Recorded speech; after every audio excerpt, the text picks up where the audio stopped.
Hey, everybody. Welcome back to Prince's Friend, Exploring Music Through Prince. We've been doing a lot of these interviews lately. This is kind of weird, but I have another interview for you guys. When we did the last video with DeAndrea, I got a lot of comments, I'll say, that were like, well, how come you didn't have anybody come on from the VIP experience and give their... And I'm like, well... The answer to that is I didn't know anybody who had gone on the VIP who was willing to come on camera. But then our mutual friend Nadine Marilyn said, well, Marilyn will come on. I was like, come on then, Marilyn, let's do it. So just for anybody who doesn't know Marilyn, can you introduce yourself real quick? Like, I know you, but you know. Sure. Okay. My name is Marilynn Celeste McNair. I am a huge Prince fan. I don't even want to talk about all the things that I've done and seen as far as Prince. Sadly, yesterday, Mo Austin of Warner Brothers Records passed away, which is kind of weird because in my mind, I've always said like Prince is gone, but Mo is still around, you know? So I worked at Warner Brothers in the 80s. So back when Prince was there. And right now I work for public media. I am an author. I have a novel out that I wrote called We Took the Long Way Home, available on Amazon and at Barnes & Noble Books. Y'all, I'm going to put a link to that. So put a link to that in the description. Make sure that you go check it out. Marilyn knows what she's talking about. So if she wrote a book, you're going to want to read it. I'm just saying. But what you are here today to discuss is the differences, or maybe not even talk about the regular one because you weren't really with the regular one, but we want to talk about the big things that were the selling point of the VIP experience through this year's celebration and what your experience was with those. So I think the big one, the first one was the VIP section of like that launch party for the murals and stuff. So tell us about the party and tell us about if it was different for the VIP section. Yeah. Okay. So what's funny is when we were first kind of given the information about the mural, I think most people were thinking like, oh, are they going to transport us down there and like let us off on a bus and like they have a section at the mural for us? No, that's not the case. It was kind of a street party, which was really cool because it was the whole community. It was like, these are the people who Prince loved. Right. All ages, all ethnicities, just listening to music and just grooving and waiting for, even though we could see the mural, right? It's right there, and it covered up. But when it got dark, the purple lights came on. And there were people in the audience who had gone to school with Tyka and Prince, funny enough.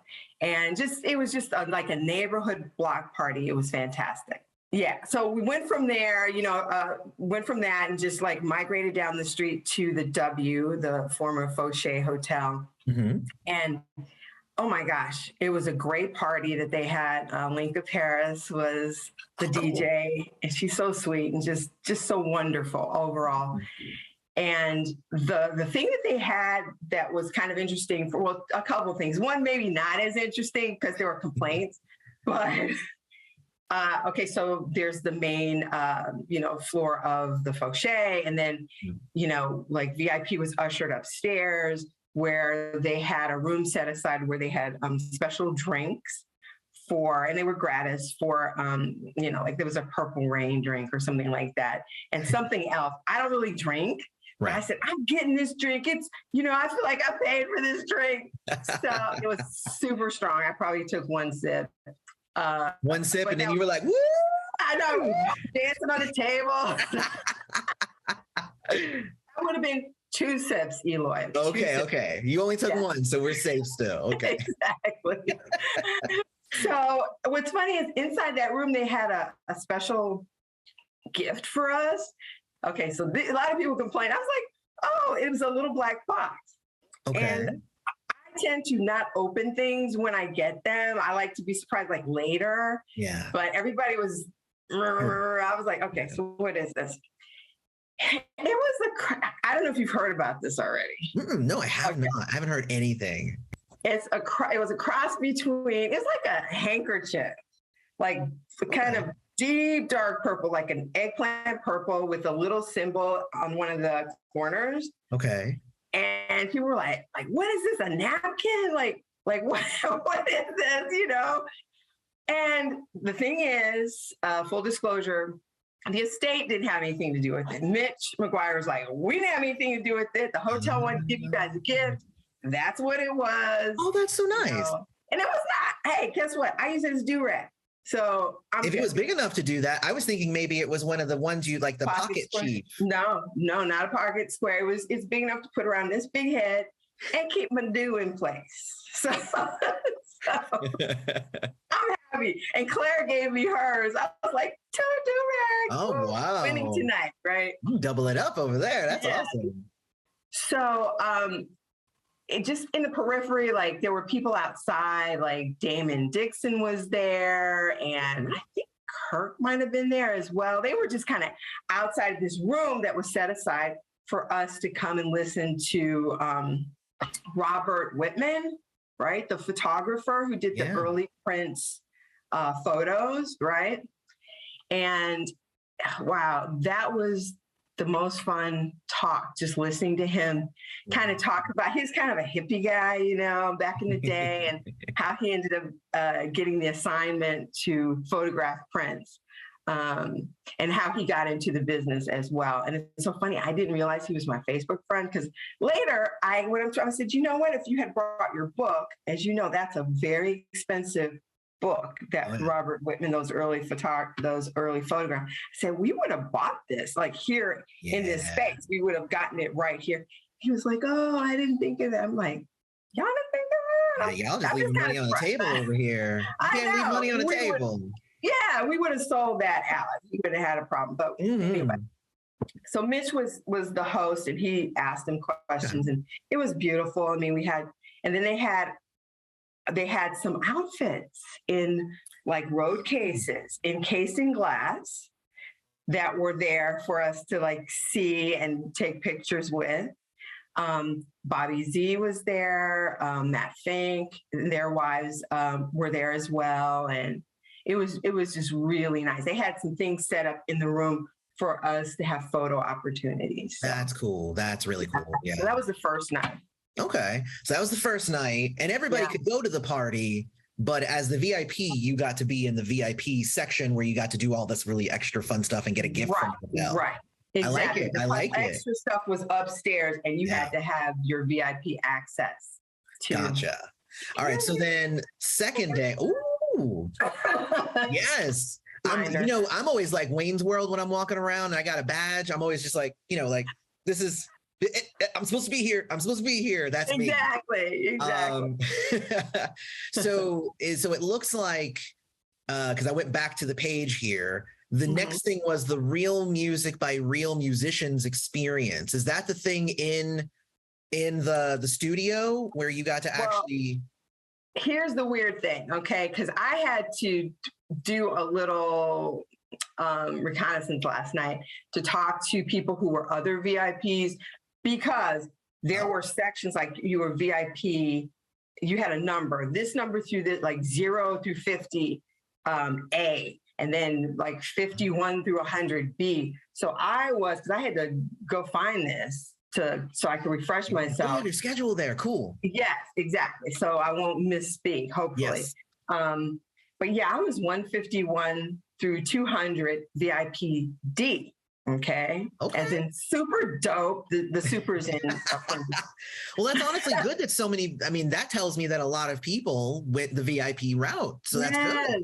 That means more money for Paisley, So. Exactly. And I think altogether they may have had 350 from the numbering system, the way I'm figuring it out. So, so on mine on Friday, first of all, they staggered the entrance. Like we got there at 9:00, right, for welcome.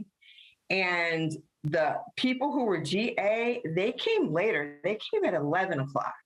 So they had that's how they did like a demarcation between this is your experience as opposed to the people who are general admission. So that was kind of. We have the ability to listen to unreleased recorded playback sessions. That was us, right? The being in the studio with the MPG, right?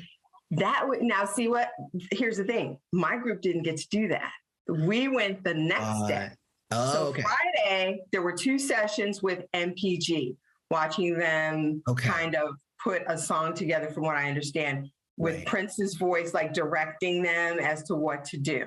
Yeah. And to go back to the playback, this is the funny part. The playback that we listened to with Chris James was mostly Prince just like giving directions. It was funny. Like he called somebody like a pencil head at one point. And you know how we are as Prince fans. We're like rapt. We're like, oh my God, this is great. You know? Yes. I feel like Prince would just put head at the end of just whatever he was looking at the moment. You're like pencil head, cabbage head. This is you a cup head. You know, you're a MacBook head. Just whatever's in my vicinity. That's your head, right? Exactly. I'm gonna start doing that. Yeah, better to be called it than to have him throw that at you, I suppose. So at your head, right? Exactly. So the playback sessions were kind of fun. Yes. But those were, it was like, it wasn't part of like it wasn't like integral to the experience. It was more just like, oh, this is. No, it was just like, when you go to Celebration, I would say, we got to have Prince like immediately. As soon as we sit down, it's like Prince. Now, in past times, they've had like video that we haven't seen, for instance. Usually, hopefully something at Paisley Park, like they were doing the piano microphone, those things that he did in January of 2016 and stuff like that. So since this hasn't happened in 3 years, they changed it ever so slightly. But I'm telling you, that playback, even though for somebody who doesn't really understand, they would say, that's so corny, but we were rapt. Yeah. We were, it was fantastic. Yeah, that sounds awesome. So then it says, so then you got to do the MPG in the studio. You did that on Saturday then, I guess. On Saturday with Third Eye Girl. Oh, with Third Eye Girl instead. Ooh. It was crazy. I don't know if you want to skip to that yet, but I don't even know which of those I would prefer. I'd be mad that I missed the one I didn't see. Thank you. And I'm like, is there a way for them to like figure out how to like use these people's time so they are all about us at all times? Like put them somewhere where we just have access to them. But I know it probably doesn't make sense. But no, you know what? Now that I'm thinking about it, I think I probably would have wanted to see Third Eye Girl. As much as I love the MPG, I think that since the MPG is on tour, I could buy a ticket to one of their shows. Exactly. You can't get Third Eye Girl anywhere else, right? Exactly. And I felt the same way I didn't know exactly what I was going to be seeing. The girls who had seen it on Friday were like, oh, we're not going to tell you what it is, but it's amazing. It's stupendous. And I didn't know till later that they saw MPG. And I saw like Morris Hayes at one point, like walking around. He had like the dopest shoes ever. He was like dressed to the nines. But it was like, oh, wow, I didn't realize that was their experience. And like you said, I preferred seeing Third Eye Girl because they're no longer together. Right. I've seen MPG perform a couple of times, including in Minneapolis, and they're fantastic. They are. And like you said, they're out there now. Yeah. But I never have seen Hannah do anything. I've seen Donna play at Prince's Tribute in 2016, as well as on her own at the Dakota, right? I've seen Liv at 2016 and on her own at the Dakota. Hannah's always pregnant. So yeah, right. Yeah, and she's pregnant now. Just to plug in for all of these wonderful, beautiful ladies. Yes. Hannah just did a series on Drummeo's YouTube channel. Go check her out, where she's talking about what it was like to drum for Prince. Really good stuff. Donna's album came out, it was like a year or two ago, but if you haven't checked it out, Diamonds and Dynamite, go check that shit out. That shit's good. Yes. And then obviously Ida's been putting out all kinds of stuff recently. Well, it wasn't Ida, Liv Warfield. Oh, Liv was there. Liv, yeah. Okay. Liv did the vocals. and she was fantastic. Well, Liv is great too. Go buy Liv's album. Go go buy Ida's album, even though she wasn't there. Go buy it anyway. You got to support everybody. Exactly. That's funny. Yeah, they piped in like Ida, you know, and it was perfect. It was just so perfect. And it was in Studio A, right? We at one point we actually got to go inside the studio, but that was a separate experience. We were sitting in the, you know, the space that has the parquet flooring and all that, and the, you know, that part is where we were all sitting because there were, you know, quite a few of us, and we had headphones, and so in the headphones you could hear the count off, and then it was like being in a recording session. Yeah. And so that's what made it so special. And you know, Hannah was in the room where the drum kit was. And Liv was in front of us, as was Donna. Okay. Yeah. And they did, oh my God, what song they did? This is like one of my favorite songs. Of course, I can't. Was it Off Plectrum Electrum? No, this was a song that I think was released separately where they say like, what if he was just another nice guy? I think that's just What If. I think that's What If. No, because I'm thinking like, what if you're right? Yeah. That's that. Oh, yeah, that's just What If. Yeah, you're right. That one was not. That was like a separate bootleg thing. And Donna does that intro. It's oh my God! And we, you know, got to hear them layer. So we got to hear them play it like maybe 4 times. Right. And to watch Hannah drum, I mean, she's so full of joy. Happiness, you know. It was just great. I know we jumped ahead. That was Saturday. So if we go back to Friday, I just really wanted to know about the Third Eye Girl thing. But if we go back to Friday, what other cool things were there? Because Brown Mark performed on. Did you see that? Him Was Saturday at the end of the day. That was Friday. End of the day. Right. The Bad Boys. Okay. So how was that? How was Brown Mark and Maserati? Let's get to him like near the end of Friday. If okay. I'm going to go to like the more fun and interesting things, like the beautiful collection, which is the shoes, right? Oh yeah. Yes, and Randy St. Nicholas's photos. And it wasn't like a ton of photos, but they were the photos that, and she spoke about them too to us on a panel, which was fantastic. But the photos and the way they had the room that they had them in used to be the Purple Rain room. Yes. Yeah. Remember, they had the piano and the motorcycle stuff. They moved that to the MPG Music Club. But Kirk gave them his drum kit, that was at his house. And it had been made into a chandelier, believe it or not. But yet, if his drum kit was turned into a chandelier, kit, it was a chandelier hanging from the ceiling, you know, and in gradations as far as size, and it was like so cool. It was, and of course, it's a workable. All you have to do is just put it back together in drum. Right.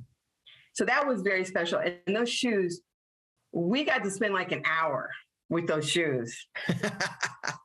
Even if you don't have like a foot fetish or you're not a shoe person, those shoes, when you look at them, you're like, I remember those. Everything. It's like, I know the outfit that goes with this and blah, blah, blah. And they had media. They had probably maybe a 10-minute reel of Prince performing with the various shoes, but it's hard to look at his shoes specifically when he's, you know, jumping off the stuff and doing splits and stuff. You know, you're just watching the dynamics of this fabulous performer who is once in a lifetime. Right. So, yeah, I heard the shoes were really good. I heard the shoes were really awesome. Fantastic. And then we had a panel with the Cobblers, and one of them was in the room with us during the shoes, like before he even spoke. I was like, who is this man? And I think it's Cause is his name. Yeah. It was fantastic. Was that a VIP exclusive, the panel with the Cobblers? Because D'Angelo didn't mention that at all. That's awesome. Let's see.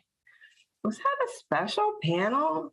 Just thinking. Hold on. Let me. She said that she did the Randy St. Clair panel. She said there was a Jill Jones panel. Yeah. So she talked about those, but she didn't say anything about the cobblers. I don't remember, at least. Maybe I'd have to go back and rewatch it, I guess. That is so interesting. Yeah, I'm trying to see if it's even panel from 5:15 to 6:15. The beautiful collection, and that was on the first day. That was on Friday. The first day. Okay. Yeah, maybe she didn't remember it. That's odd. That's interesting though. I like that.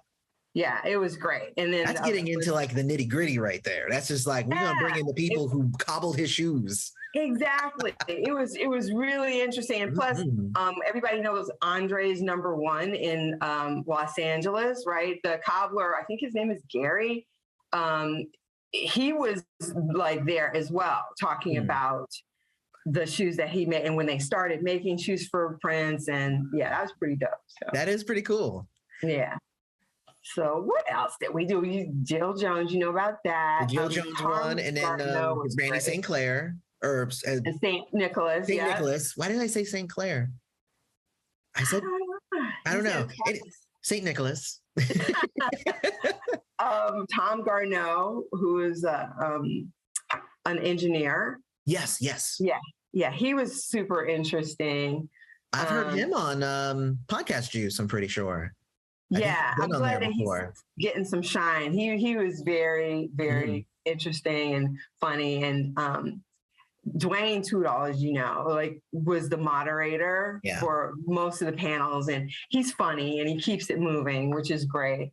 Dwayne does a good job. Yeah. Yes, he does. And he knows his stuff. So yeah, at the end of the evening was the Bad Boys of Paisley. Like they did a break. So we had to go away and then hustle to get back. You know, we had to find our own dinner and stuff like that.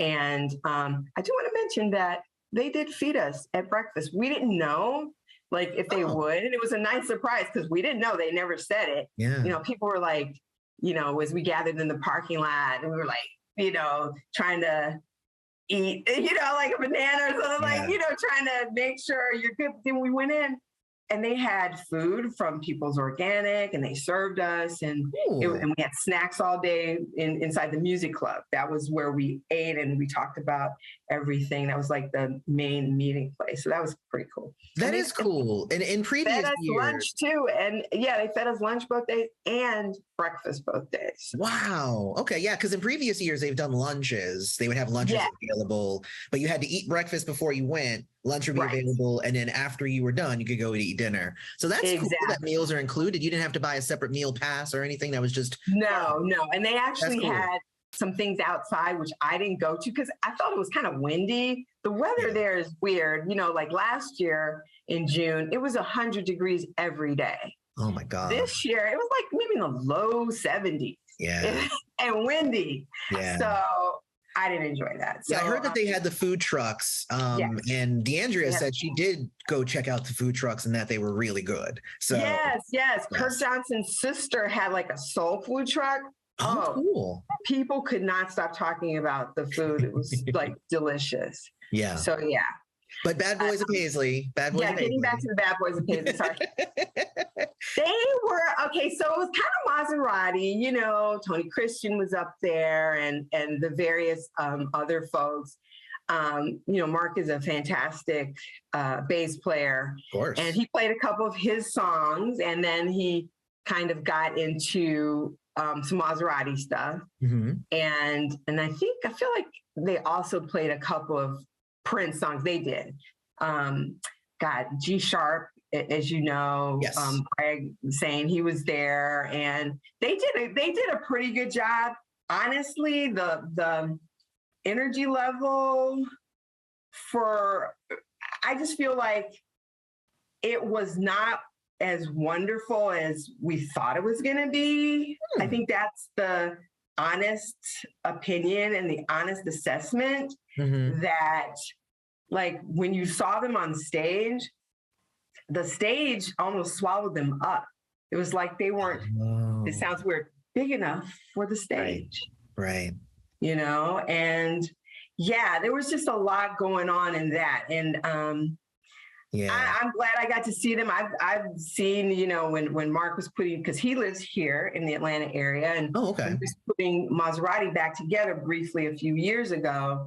Like, we were trying to support him, we meaning the local Purples were trying to support him and all that, and then that kind of just fizzled out. But it didn't seem as cohesive as it could have been. So what I will say is, out of because now I've seen a bunch of people perform at Paisley. I think, as much as I like F Deluxe, I feel like F Deluxe it suffered similarly.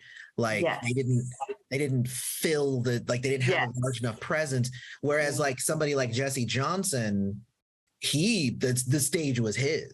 The stage was hers. You know, Sheila E., the stage was hers. Shelby, whatever. Like, that was Shelby's. Yeah, the True Funk All Stars. They are fantastic. They should come every year. Yeah. So like I've seen people get up there, and that's an intimidating stage. I think that's what it is too, right? Because like as a musician, like my dream is to like get to Paisley. I want to do a show at Paisley or something, you know? Of course. But like I don't think I could do it now. I don't think I have what it takes to fill that stage and to bring the right stuff to that.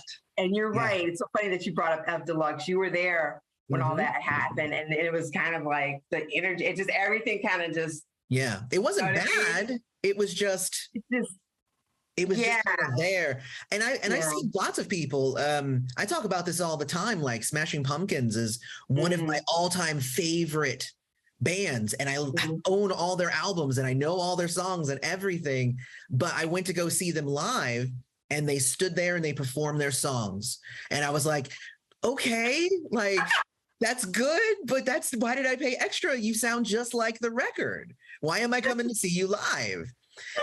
Is not moving all around. I mean, they weren't moving around or anything. And it's like, but like opposite of that, I've seen Alanis Morissette, which technically on record is not necessarily my favorite, but she puts on a hell of a show. Isn't that interesting? So it's so like you have to be able to bring it. And like in Jesse Johnson's case, like it was Jesse and he had his players, but they were like in the back, but he filled the stage. Wow. Yeah, it was such a pleasure to see him. Oh yeah. That was so great, especially with all the controversy and everything. He showed up anyway. He told his truth. He talked to us and he was accessible afterward. This time there was no, you know how in past celebrations, like you could walk up after it was over and kind of engage. Yeah, they didn't have that this time. Like the people left the stage. I mean, it makes sense. COVID, and you know, you don't have to. Yeah, I guess. Let's not shake everyone's hand. You know, it's like why not? I get it. Unless it's like shake, squirt. Yeah, I know, right? Squirt, right. You know, then the hands will get dry. It's best to just avoid it. Yeah, they left. That is so funny. The Revolution I saw at Paisley as well, and they I think suffered the same. I feel like, but I think theirs might even be on purpose because like the knowledge that there is definitely a gaping hole in that setup. Yeah.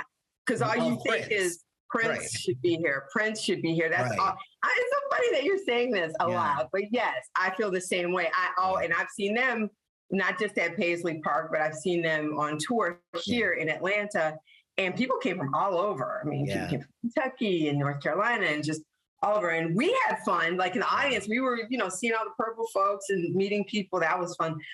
And they did put on a good show, I have to say, at the venue they were at. But at Paisley Park, I agree with you. There was, all you can think is like, Prince should be here. So we're going to hit this on the back end here. Mm-hmm. Don't come at us and say that we're insulting these people. No. We love all of these musicians are wonderful and we love them. Yes. We're just saying that Paisley Park stage is hard. That's a hard room. It's a hard room. Yes. So it ain't built for everybody. Exactly. And like, that's like, I'm hoping to attain that level one day. You know what I mean? I ain't there yet. I'm good. But one day I'm performing at Paisley. 100%. Yeah. So, okay. So then the Bad Boys of Paisley. Yeah. That was all show's Friday. over. So we'll move over to Saturday then. Yeah. So Saturday, okay, as you know, we're there early and we got to see, the VIPs got to see Joshua Welton. Oh. Joshua is such a great storyteller. You know, he was at the end of Prince's life. I hate to say that, but like in 2015, when his wife was obviously Hannah was Prince's drummer. Mm-hmm.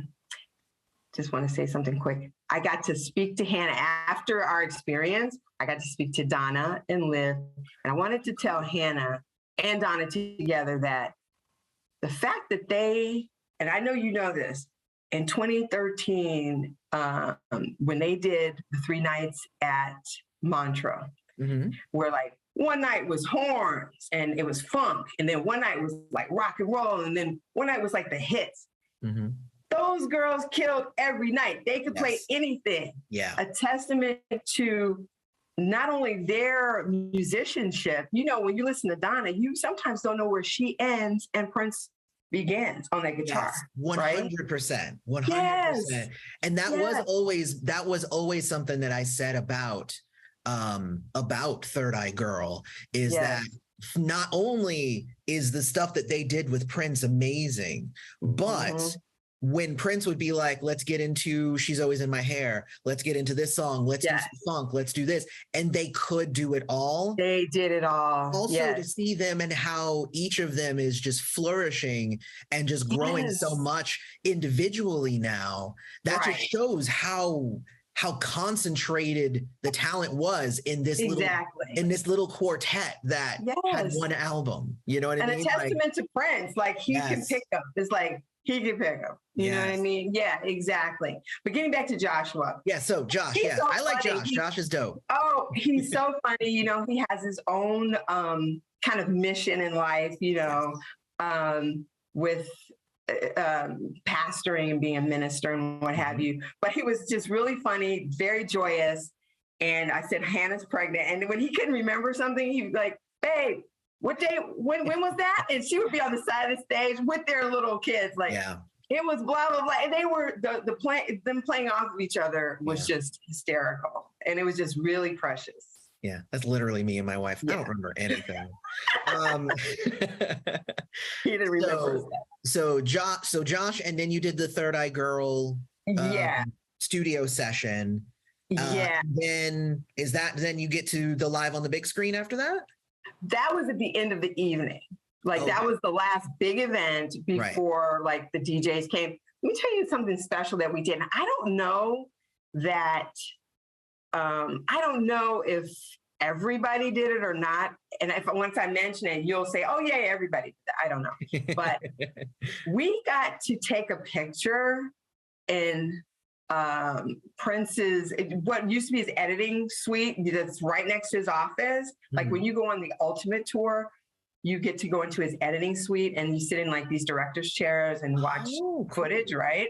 Yeah. So they made it up like Prince's dressing room with the mirror and his makeup. And it was fabulous. And I saw a bunch of people post those pictures. Yes. But in my brain, I thought those were from the Prince Experience, but no, those are from Paisley. Okay. Yeah. Okay. Oh no, not the immersive experience in Chicago. I went to, but no, not that.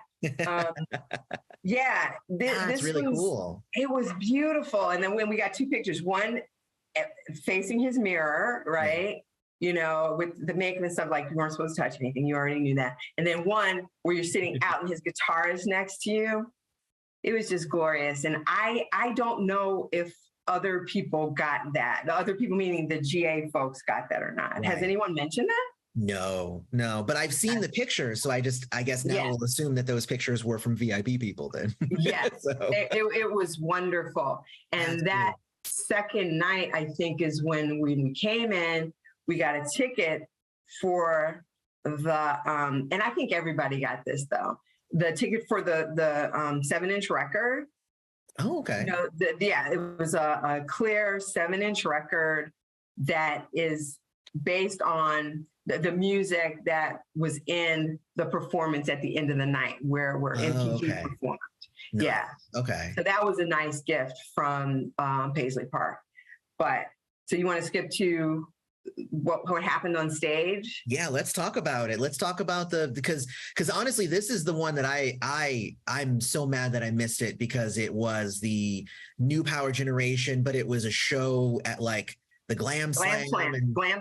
Yeah. Yeah. So when they put those things together, I mean, I know you probably saw the one at Target and maybe the Armory as well, and how they have to be in absolute synchronization with Prince's movements and what's happening on screen, and how they isolate, his voice or whatever.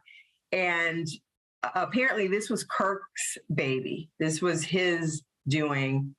And, he also was the musical director for the other thing as well, for those other Prince live on the big screens. But this, having it happen in the soundstage at Paisley Park was super special. Yeah. We were so just G'd up to see it.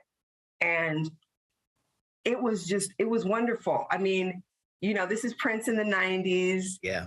Maite was there. She did a panel. Right, because Maite was there physically, right? And she danced. She did her dances, and right on cue. Yeah. And gosh, Damon and Tony, and this is funny. Damon, Tony, and Kirk, Game Boys, they did their thing. They danced. So Kirk wasn't on drums or anything. He was like on the floor, getting down, and just as it was in the video. Yeah. And so the video's playing in the back, and you're actually watching these people doing it right in front of you. And they did a great job.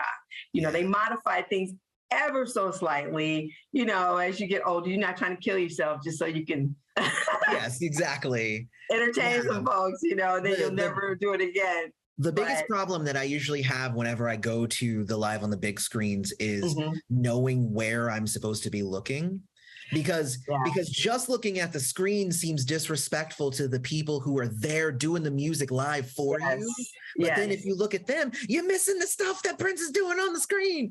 So it's Prince for me. I raise my hand and let you know that I may glance down real quick to see what so-and-so is doing, but then I'm looking at Prince. He did this thing where he was dancing on the bar at the Glam Slam.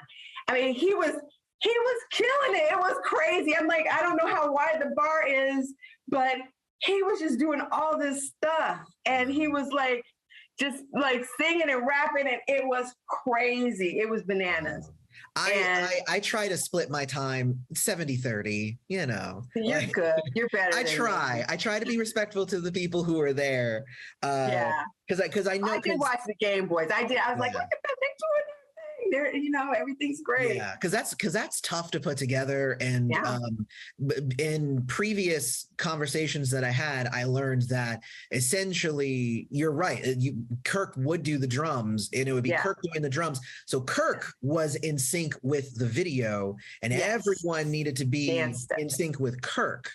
Yes. If Kirk messed up, so if the drummer messes up one iota, the whole thing is just toast. It's done. So I do wish, and no disrespect to the drummer who was there, but it would have been great having Michael Bland there, but he was doing something else. That would have been dope. But the band was fantastic. Yeah. They supplemented with someone else, and you had Morris Hayes up there, and Sonny Thompson. It was crazy. It was lovely. Okay, so then that ended out Saturday. Now, the last thing that was sold to us as the VIP experience was an exclusive brunch at the Dakota on Sunday. So tell us about that. Oh my gosh, with the Steels. They are so welcoming and wonderful, and they have stories, of course. I mean, decades of being with Prince, and things like, I think Jovetta did this thing about when she first met Prince and how she kind of put him in his place. It was kind of funny.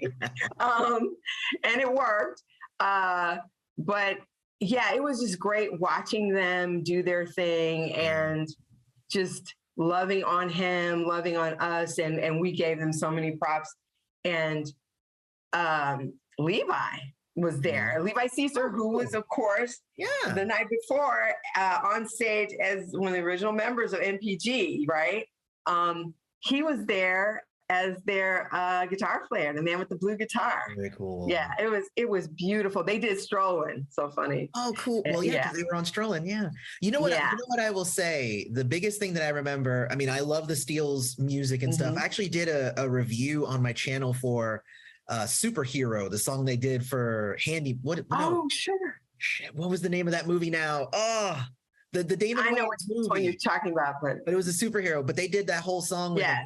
But I remember last year, not last year, but the last celebration, 2019. Yeah, JD Steele was one of like the hosts, like moderators. Yeah, and I want them to bring him back. Honestly, they had a lady there. Keep your place and your thought. I'm just interjecting. They had a woman there who was not like, we didn't really know her like that. To put it like, you know how in the vernacular, we don't even know you like that. I prefer JD Steele, you know, because he had cute stories. You were there. He had cute anecdotes and stuff, and they were like that on stage. But go ahead. I'm sorry. Oh, all I was gonna say is that like he just brought like such a positive energy, and I remember that I got to go over and just say hi to him after he had spoken. And he just like gave me just like the biggest, warmest hug, as like I'm a stranger. And I was just like, I felt safe and loved in his hug. Like it was just so weird. And he was just so nice. And I was just like, I'll follow that dude anywhere. He's lovely. When they got off the stage at Dakota, I was on my way to the ladies' room and I saw him coming towards me and I said, oh, you know, JD, I think I called him JD. I did something else recently, like a couple months ago, where I called him JB, as in like JB. JB, oh, like you can't do that. You can't do that. I know. Hopefully he never saw it. But anyway, when I saw him, I was like, brother JD, you know, you guys did this great thing. And I would love for you to be back on stage at Paisley Park, being the moderator. Yeah. You know, bringing people out. Because you were fantastic, as you've just attested to. And he was like, oh my gosh, yes. He says, I'd love to do that. And, you know, from your mouth to God's ears, I'm like, yeah, I mean, I'm going to make sure I put that on my little feedback form. So, well, what I will say is that you can't mess up the letters, right? Because I had a video on my channel. It was one of the first ones that I made, where I made the mistake because I was nervous. And again, like I wasn't as comfortable doing it as I am now, where I was calling Sonny T. I called him Sonny B in the video. And everyone tore me to shreds. Like, you don't know what the hell you're talking about. You're calling him Sonny. I'm like, all right, but like everything else I said in the video. Everything else was spot on. Right. Right. Like I was nervous and I said Sonny B instead of Sonny T. But I was like, I just took the video down because I'm like, I don't need this from y'all. I don't need it. I'll just take it down. See, you guys don't get to see the video now. I've been thinking about redoing it. Everybody. Yeah, it was a fun video, but I'm thinking about redoing it to see what happens. That's like a 40-year-old video that I was just like, no, it's just gone. I don't care. Yeah. But no, that sounds really cool. So funny. Sonny Thompson always looks the same. He always looks the same. Yes. It's like he never ages. He always looks the same. You know, it's so funny. Agree. Yeah. But anyway, go ahead. No, I was going to say, so that was it that's it for Sunday, right? And then everybody went home after the lunch. Yeah, right? yeah. We had brunch. Honestly, the food was not great. And they need to, like, I don't know if they're going to do a prefix menu. They should come up with some better options. Food was not good. We end up going to eat after the brunch. How about that? Oh, okay. It was that much. Okay, got it. But it was, but of course, seeing everybody, and dressing nice to kind of be at the jazz brunch. And it wasn't jazz, it wasn't gospel, it was like they did Prince's stuff, So Well, that's cool. It was great. It sounds like it was. So the question here, I guess, to me, it sounds like it was well worth the more than double price tag. Yeah. Oh, absolutely. Yeah. And if you think about it, like, remember when they were going to have it? Was that last year or 2020 when they were going to have it and they sent out all, and it was more than it was this time. It was like $1,500 or something, if I remember correctly. The price had gone up. So this price went down somewhat. And I feel like we got our money's worth, you know? Yeah. Yeah. From what you've told me, it was definitely worth. I mean, because that was a lot. That was a gripe that a lot of people had, right? It's either $400 or $900. So it wasn't even like just double. It was more than double. You know what I mean?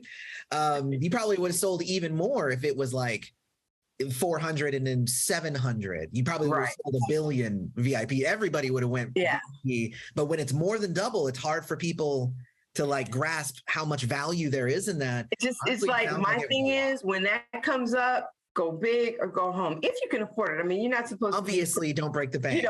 You know, don't put yourself out on the street or not have a car because you wanted to go to Paisley Park. But if you can afford it, it's going to be great. They're going to make it worth your while. And, you know, with the families taking things over right now, I don't know what it will be like next year. No one can predict, but we hope that they keep what's great. Well, I think my opinion about it with the family taking over is that Paisley Park is still like, it's like a subsidiary of the full estate, right? Because they like, you know, there are people. They're one of one of the things they own, right? Yeah, so it's going to be the question of whether the family decides to stop that and just take it over themselves. Because if they do that, then it could be drastically different. If they just keep the people there doing what they're doing, get the similar. People just who have done the trial and error, who have done the plus deltas and kind of know what the fans are clamoring for and this and that. And honestly, as you were talking about the two different price points, one of the things I think people had been kind of not upset, but a focal point for them and kind of something that they didn't love was that the general admission seemed to get, other than the fact that they sat back further, they got the same experiences that we did. And, you know, we were paying more. So now they've made that line of demarcation. It is definitely delineated now. There's no question as to why you were paying more. Like, exactly. Definitely. It's worth it. Now, see, for me, I always did the generals for the other ones. And then I was like, so the benefit is that I could sit closer.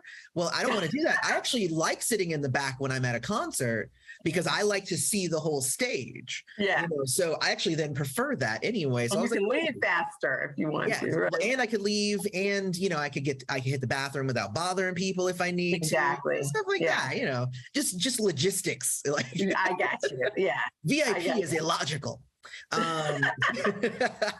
Well, you know what? Thank you, Marilynn, for being here and for coming on to the channel, telling us about the VIP experience. And honestly, hopefully this sold people so that when next year comes around, they're not going to be squeamish about whether to go for, I mean, obviously if it's set up kind of similar to this, but like, don't be squeamish about it. You know, Paisley's taking care of the VIP people.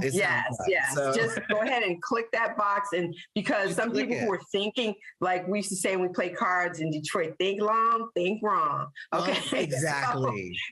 So, you know, it's like, just go ahead and click it, have faith that it's going to be dope and just go for it. Because it sold out, you know, that sold out rather quickly. I think day up, I'm not sure. But. It did. I was, and honestly, I was taking a whole day. I had to find out logistics, and then I found out that I couldn't go. So I'm glad I almost just bought the ticket, and then I was going to figure it out later. And then I ended up not being able to go. And it said those tickets were non-refundable. So and they may have allowed you to transfer. Like, they don't like to advertise that they might, you know, cut you a break, you know, whatever.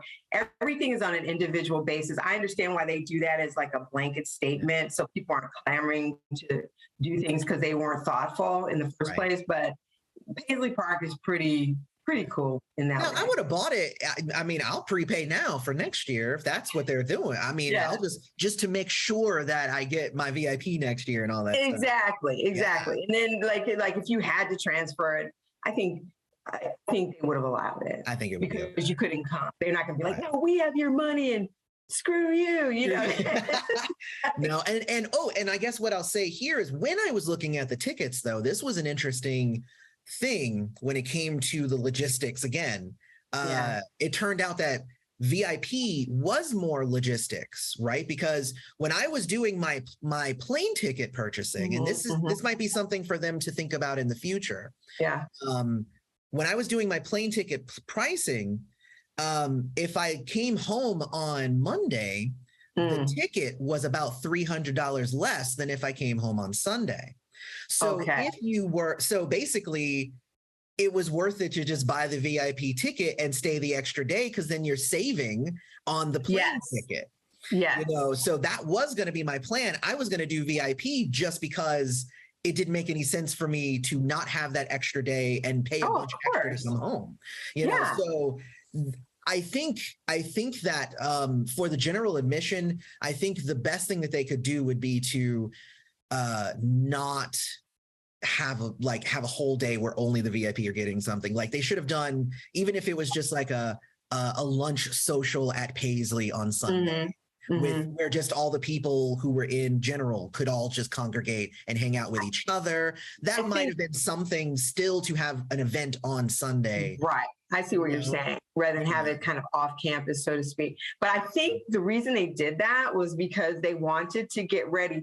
And I don't think they knew it at first, because I tried to get a ticket for the 7th, which was Prince's birthday. And I am usually there on the 7th.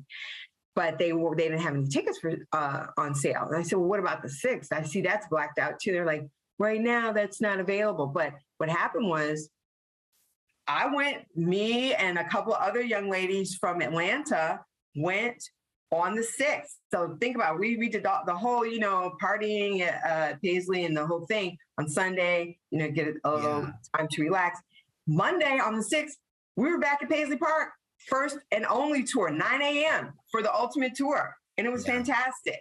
That makes sense. You're right, because they had to take the Sunday off to reset for the influx of people who were going to be coming in the following week. And they did it because at first, because I write them sometimes, I'm like, well, why are you not? Well, it's hard to reset everything. And here's what's funny. They were, when we came in, we were being held, you know, in the front. You're held in the front before you even get to the atrium.